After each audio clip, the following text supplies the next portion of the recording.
it's sometimes hard to convince engineers about the value of sales and salespeople. Have you found yourself doing that? And if so, how do you convince the engineering team about the value that sales brings? One of the things when I got here, all the engineers were cribbing and saying, "Oh, we're just chasing revenue.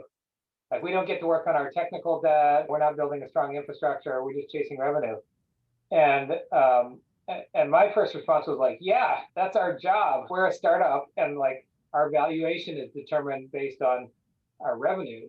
And so I told you I flew out to this warehouse in the first couple of weeks, and as I came back to corporate, we got that customer stabilized, and then we were looking at our next customer who we were doing a big peak pop up for, and they had a bunch of requirements, and the team was like, "Oh no, we're just going to run from this customer to the next customer."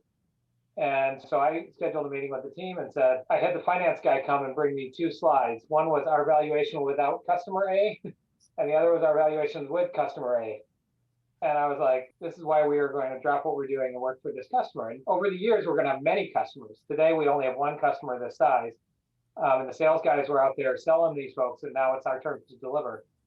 One of the things, if you don't have good relationships, be it between sales or tech or operations, you lose empathy, right? And all people see is like, well, we're not meeting our numbers. Well, that must be the sales folks' fault.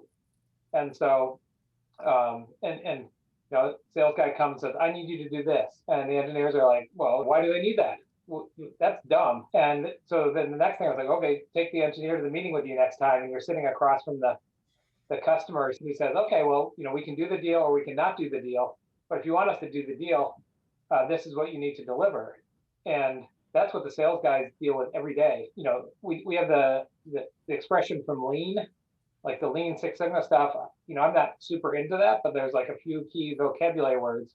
One's the gemba, which is Japanese for shop floor or where the action happens. We need our engineers to spend time in the gemba, and that can be either with the associates on the floor seeing error messages pop up because our software is not good, or equally as important, it can be where the sales team is out in the field working with customers and seeing that interaction. The closer you get the engineer to the customer or the product manager to the customer, it's much harder to dismiss their needs.